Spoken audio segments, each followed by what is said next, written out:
Góðan dag, ágætu áhorfendur. Það morgunþáttur miðjunnar eins og alla daga, virka daga allavega, klukkan 9:30.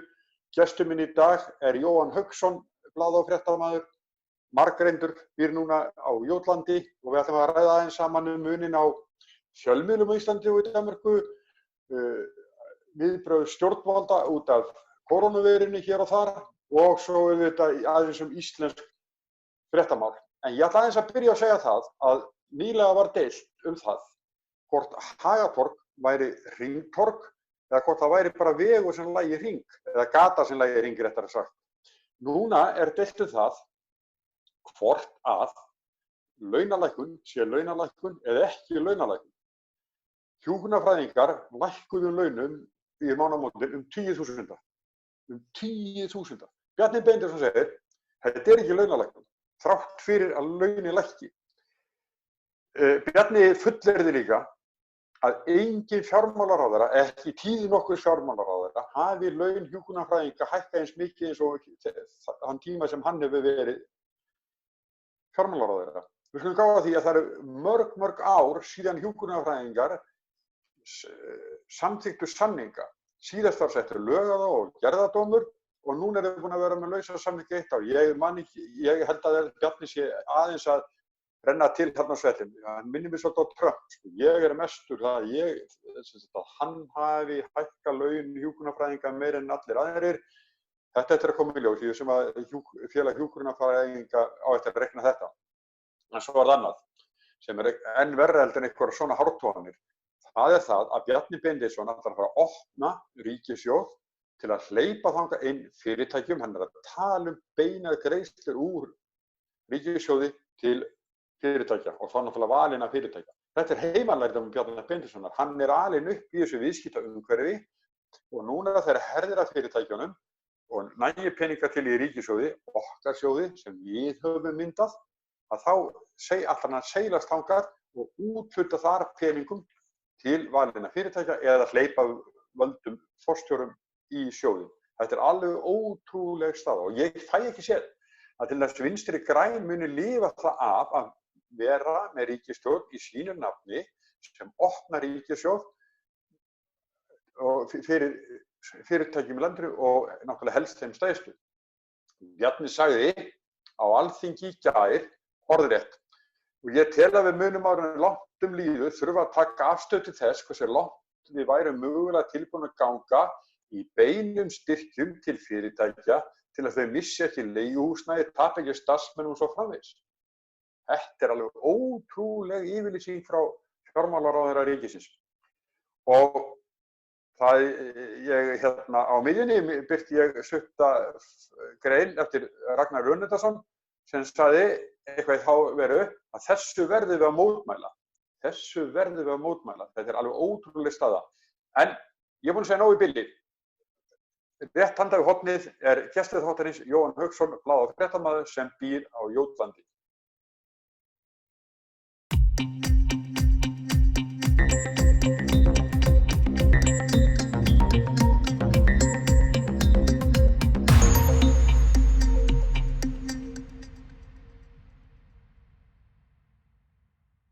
Ágætu áhorfendur, það er eins og við sögðum að gestur okkar er Jóhann Hauksson og hann er kominn í samtalið okkur. Sæll Jóhann Hauksson á Jótlandi.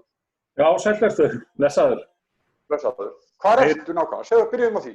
Já, ég bý rétt við landamæri Þýskalands í litlu þorpi á Sönnur-Íland sem þetta er kallað, sem heitir Hvers, en þetta er í Sönneborgar kommunu. Sönneborg er svona 20 km héðan í burtu og er svona höfuðstaður Suður-Jótlands. Ég er svona korter að keyra þýsku landamærunum sem var lokað fyrir 3 vikum síðan í báðar áttir. Fyrir mörgum árum fóru ég og Kristborg mín við flugum til Kaupmannahafnar með bara tjald, prímus og alla græður, leiðum okkur bíl og vorum í tjaldferðalagi á Suður-Jótlandi. Það var alveg meiri. Já, það er mjög fallegt hérna. Það er sko Flensborg, nyrsta borg Þýskalands er hérna innst í Flensborgarfirðinum og það er mikið skútulíf hérna á Þjóðverjum og Dönum. á sumrin og svona og þetta er huggulegt hérna. Hér eru til dæmis margir Íslendingar sem þekkja það. Héðan stórfyrirtæki Danfoss. Það á uppruna sinn hér á Suður-Jótlandi, sko. Það er gott að vera á það?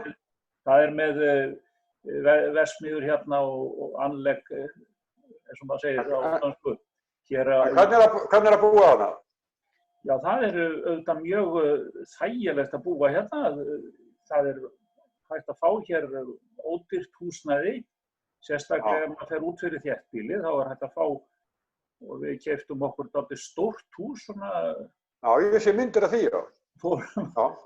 Gera þetta upp, það fór dálítið tími að gera þetta eins og við vildum hafa þetta og fallegu garður og svona og þetta er svona huggulegt fyrir fólk á okkar aldri og alveg fyrirtak að vera núna á þessum stað á þessum hörmungatímum, sko. Já. Herðu, Jóhann, sko, þú skrifar aðeins þessi einkennilega átök sem innan Alþýðusambandsins. Já. Þetta er alveg ótrúlegt sem að gerast þarna, að í þessu árferði skulle einmitt vera að sprunga í Alþýðusambandinu. Já, sko, það sem sló mig þegar að þeir gengu út þarna einir 3 í meðstjórninni, það að segja VFF-fulltrúarnir, formaðurinn og Vilhjálmur hérna á Akranesi. Já, og varaformaður VFR með Ragnar. Já. Og það sem sló mig var kannski að sem sagt að það var ekki, sko, hvort að maður væri með tillögu þeirra eða móti eða hvort að þeir hefðu sitt í gegn eða ekki. Heldur, sko, verður maður einhvern veginn að virða lýðræðisreglurnar alveg til enda. Maður virðir þær þegar að vera kjósa mann sem formann verkalýðsfélags.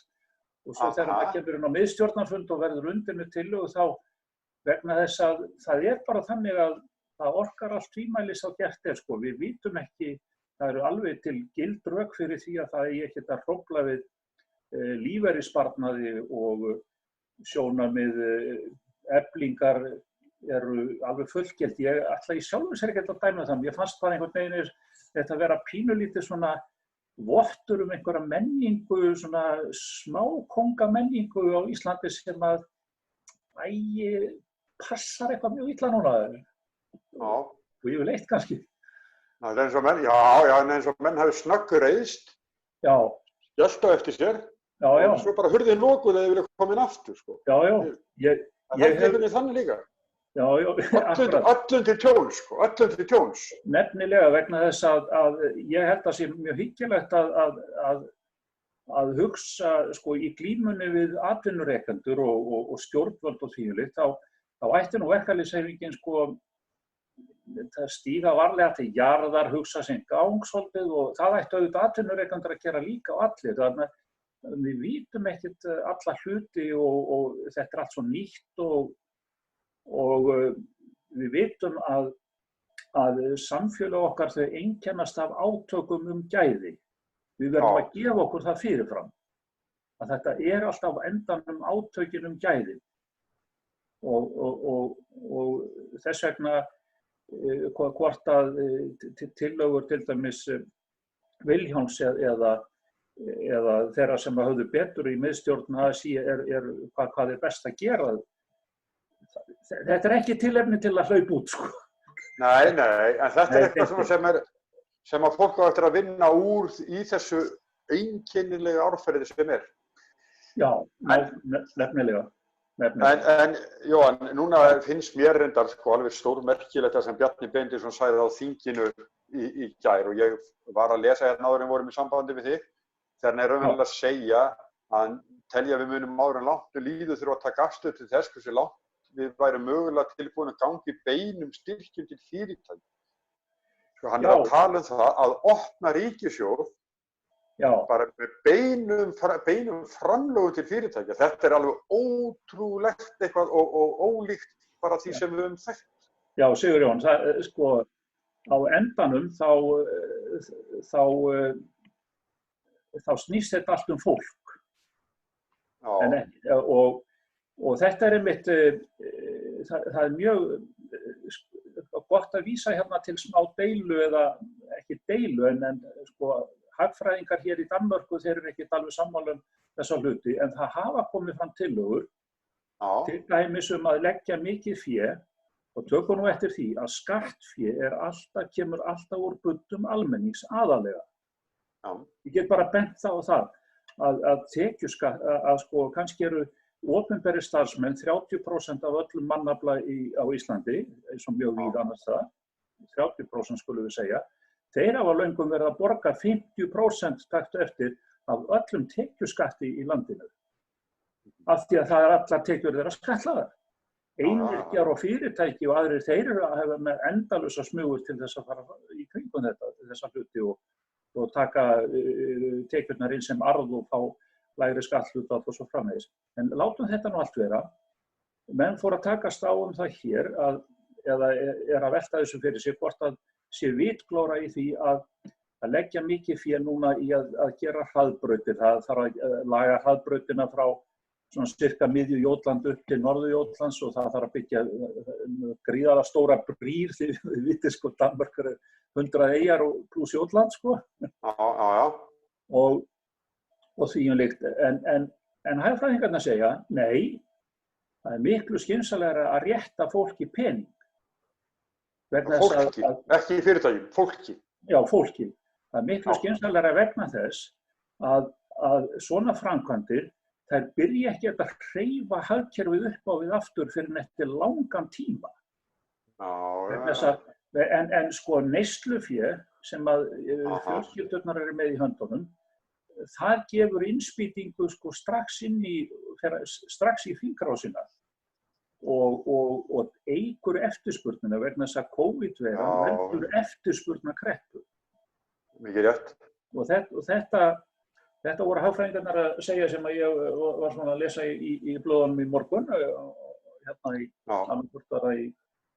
Þannig að nálgunin þarna sem sagt þessi að segjum bara að við myndum létta af skerðingum á eldri borgara og öryrkja og þeir hefðu meira umleikis og gætu látið eftir sér eitthvað sem þeir ekki geta gert í áraraðir.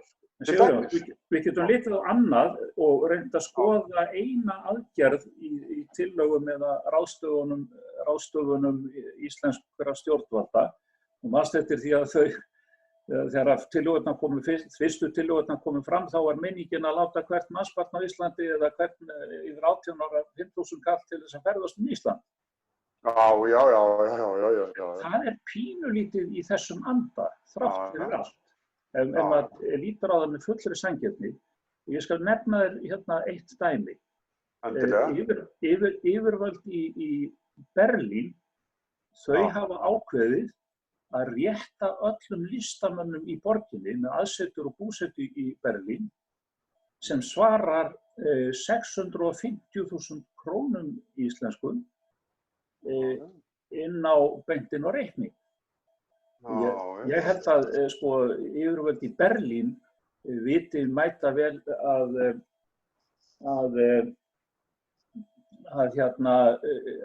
sko hversu gróskumikið listalífið í Berlín og hversu mikið sko hróður listalífið í Berlín hefur borið út sem sagt hróður Berlínar langt skeið. En þetta líka svona beint til fólksins, skulum við segja, látum það nú vera og það sé listamenn eitthvað. Já, og vitandi það þetta fer beint inn í bara hagkerfi borgarinnar og hleypur á stað. Já, það er bara kaupa klósettpappír og mat og ferðast á milli og svo framvegis. Og þetta út á þetta náttúrulega gengur mannlífið. Já. Það þarf að borga fyrir daglegt líf, skulum við kalla það. Herði, nú erum við að tala í svona lítinn einyrkja fjölmiðil sem miðjan.is sem að ég einn á og rek og ber skaðan af því að ekki eru tekjunum fyrir að fara í þessu. Það þarf að vera eitthvað svona sem að verður sem fíknir ástríðu til að halda þessu úti. En bara núna nýverið í þessu ástand í Danmörku þá ákveða dönsk yfirvöld að verja umtalsverðir peningur til fjölmiðla til að þeir virki, ekki rétt? Jú, þetta alveg hárrétt. Sko, þetta gerðist þannig að eins og kannski önnur svið atvinnulífsins, að þá fóru náttúrulega fjölmiðlarnir, fulltrúar fjölmiðlana og stóru fjölmiðlafyrirtækjanna að banka upp hjá stjórnvöldum og segja, ég meina, við þraukum þetta ekki ennum í 2-3 vikur, sko, og svo verðum við bara að segja. Þannig að það blasir við, sko, fjöldaatvinnuleysi alls staðar. Þú veist, atvinnuleysi komið upp í 7 milljónir í Bandaríkjunum bara í dag, sko. Og vesturspár segja að þetta getur farið í, sko, 20 milljónir í Bandaríkjunum. En allt það. En þeir voru samt að ræða við menningar- og menntamálaráðherrann, hann Joy, sem heitir svo, og hún ætlaði nú úr sjóði, sko, ráðstöfunar fyrir ráðuneytisins að láta einhverja nokkra milljónir danskar í þetta. Þeir eru hæfir og heimtu að fá að tala við fjármálaráðherrann og iðnaðarráðherrann, eða sem sagt viðskiptaráðherranna í þetta. En hún sneri svo við blaðinu og ákvað og reyndar með samstöðu allra flokka, tökum eftir því á þinginu, að það bæri að rétta dönskum fjölmiðlum við þessar aðstæður, því að þeir væru svo mikilvægir, sem svarar 3,6 milljörðum íslenskra króna. Já, segðu. Já, og það, ef við segjum að það eru kannski álíka og stjórnvöld myndu rétta kannski íslenskum fjölmiðlum núna 200 milljónir eða eitthvað svona til 300 milljónir svona bara til þess að, og þetta var talið geta brúað eða svona bætt þeim svona 80% af tapinu, sko, eða eitthvað svona. Sko, bara núna, fyrir fáum dögum, sagði forseti Íslands, okkar ágæti forseti, sagði, hann er náttúrulega, sko, einstakur sagnfræðingur eins og við vitum, en hann sagði, það eru fjölmiðlarnir sem byrja að skrifa söguna. Þeir eru það fyrsti kaflinn í sögunni, sko. Já, hann gerði það nú aldeilis að nýtti sér það, skulum við segja, þegar hann tók saman á fáeinum mánuðum heila bók upp úr fjölmiðlum til þess að skrásetja hrunið, sko. Já, og bara, ef við ætlum að lesa spönsku veikina 1918, hvað gerum við? Við förum beint inn á,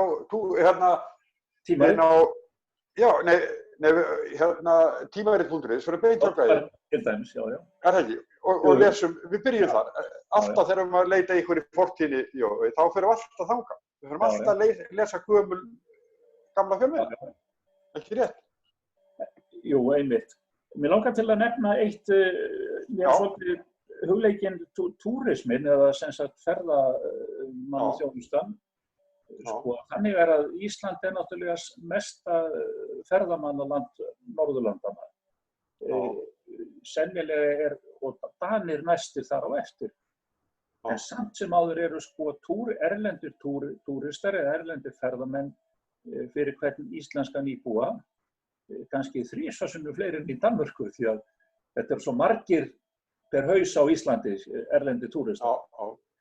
Þannig að, og við vitum náttúrulega að þetta eru mikilvægasta og mannaflafrekasta leiði atvinnugreinin á Íslandi og framleiðir mestan gjaldeyri fyrir þjóðina, eða hefur gert það undanfarin ár. Það var verið að fara yfir þetta í dönskum fjölmiðlum að erlendir túristar á vertíðinni í fyrra, þeir eyddu sem svaraði 800 milljörðum íslenskra króna í Danmörku. Og þannig að þetta er 5,7 milljóna land, íbúarnir hérna. En Danir eru býsna harðir í túrismanum. Mikil túrismi hérna, það kemur eiginlega alveg óvart þegar ég skoða þessar tölur. Og þetta er náttúrulega enn mikilvægari grein á Íslandi, en þeir náttúrulega bent á líka að Danir, þeir verja líka 500 milljörðum, sem svara 500 milljörðum íslenskra króna í útlöndum. Mismunurinn þarna, hann er 300 milljarðar. Og hvernig eigum að brúa það? Þeir svöruðu bara þannig, já, við getum, þetta væri líkt því og við yrðum að rétta hverjum Dana 7.000 danska krónur eða sem svarar svona 140.000 krónum íslenskum til þess að ferðast til lands. Þetta bara gatið, það var bara verið að benda á þetta samhengi. En tjónið á Íslandi náttúrulega margfalt meira í túrismanum, ferðamennskunni. Ég tók hérna í þessu fjölmiðli, tók ég langt viðtal við Jón Danielsson, hagfræðing við London School of Economics. Já. Og hann sagði að þetta við hefðum aldrei átt að treysta, að túrismi gæti aldrei verið stoð undir efnahagslíf þjóðarinnar, sökum þess hvað hann hverfur, veira, eldgos eða hvað sem og hann sagði sem sagt að manstu hérna samlíkinguna sem Bjarni Benediktsson notaði einhvern veginn að einhver hefði legið bara á vindsæng í lauginni með sólgleraugu. Já. Ekki aðhafsneitt sem sagt. Og í samtali okkar Jóns hafi komið fram að Bjarni hefði einmitt gert þetta varðandi túrismin. Túrismin skaffaði endalausa peninga, bara komið peningar á færibandinu bara endalaust. Og meðan var ekkert hugað að einhverju nýsköpun, einhverjum nýjum stoðum undir efnahagslíf þjóðarinnar. Og svo þegar að það brestur, að þá bara fer allt á hvolf, það hefur oft bent á það, Sigurjón, það ekki að við gleymum okkur í því að leggja fé bara, til dæmis bara í listir og nýsköpun og alls konar hátækni. Einhvers konar, það sem við getum þróað. Það mjög merkilegt að sjá hér í þessu landbúnaðarlandi sem að flytur út smjör og beikon til Bretlands fyrir kannski fleiri 100 milljarða á ári. Sem að bara takið það eitt. Hvað eru svona öflug fyrirtæki eins og til dæmis þetta Danfoss sem með stóra framleiðslueiningar hérna í 3 bæjum hérna í kringum okkur, má ég aðeins líka, í þessu spjalli okkar að koma fram að helstu svona nýsköpuna fyrirtæki Íslands, eins og Marel og Össur, þau eru gömul fyrirtæki, Akkur kom ekkert annað á eftir, akkur einbeittum okkur ekki því að það væri hægt að búa til fyrirtæki sem að gætu vaxið svona. Þannig eru raunverulega stoður undir efnahagskerfið sem gætu svo farið úr landi hvenær sem við vitum ekkert það. Já.